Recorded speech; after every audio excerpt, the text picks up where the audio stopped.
attraverso appunto un progetto che porti questi ragazzi in queste fattorie anche per far comprendere a questi quali sono i significati della biodiversità, del rapporto differenziato, dell'ecocompatibilità.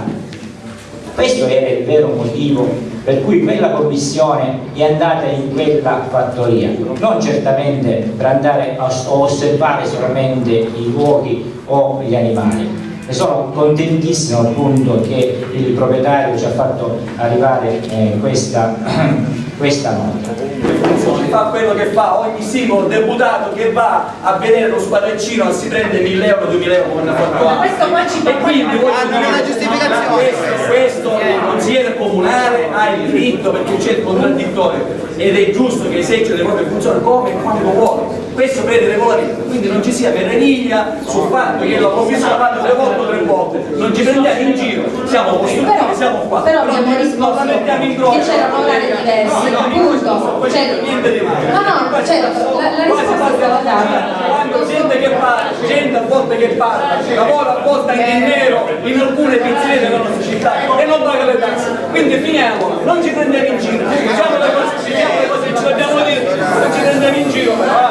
Io che c'è gente che appare da qua c'è gente che da una vita fa i portaborse, scusi Presidente, che fa il portaborse al deputato e ora si meraviglia, finiamola! E c'è gente che guadagna però 10 euro l'ora, basta, dai! Finiamola! Qua siamo meglio stare zitto, meglio stare zitto, andiamo a prendere gente, perché c'è gente che lavora con 10-15 ore l'ora, basta! A quelle persone! Io posso dirle, io sono componente della prima commissione consiliare nella quale trattiamo sicuramente i regolamenti.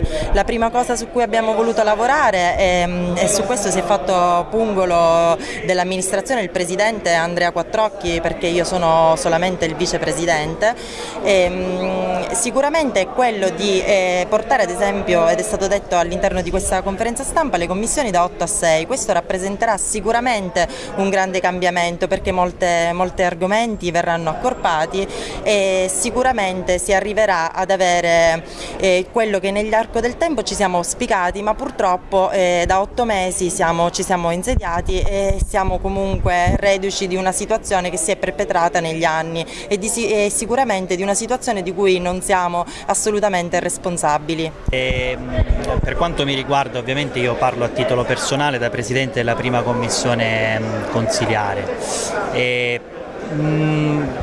Probabilmente l'unico peccato che abbiamo potuto commettere è un peccato di inesperienza, diciamo, anche se devo dire che il verbale che riguarda la prima commissione, l'unico verbale al momento che riguarda la prima commissione, un po' messo all'agonia o comunque in evidenza, è un verbale che ho spiegato oggi ampiamente essere più che motivato, in quanto la commissione che si occupa di affari istituzionali quando c'è la visita della massima istituzione regionale, nonostante il momento particolare per la città che è il Presidente della Regione Crocetta, ha il dovere, il compito di presenziare in veste istituzionale. Peraltro quel giorno non ci siamo occupati soltanto di questo, ma questo poco conta perché agli onori della cronaca è risaltato soltanto questo aspetto.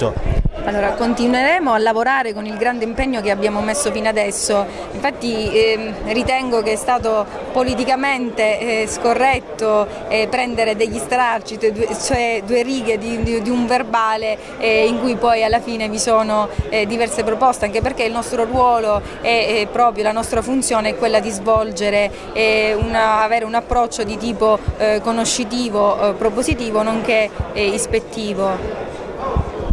Senta Presidente, riguardo questa contestata visita, lo scopo qual era e che cosa si è realizzato? La contestata visita non siamo andati in uno zoo, non siamo andati in un agriturismo, ma in un'azienda che è una fattoria sociale, didattica e anche biologica, e devo dire che per me è stato un incontro molto importante e per questo mi rammarica che sia stato così tanto denigrato, probabilmente per la forma del verbale eccessivamente descrittiva, perché da lì è partita una certa progettualità per quanto riguarda l'educazione ambientale, ma non solo, anche le domeniche bio, quindi mercatini bio, e seminari per quanto riguarda ambiente e alimentazione e e tante altre iniziative, come ad esempio due mozioni importantissime che sono state presentate in Consiglio Comunale, uno sul recepimento del piano d'azione nazionale sull'uso sostenibile dei pesticidi e l'altro su orti sociali urbani.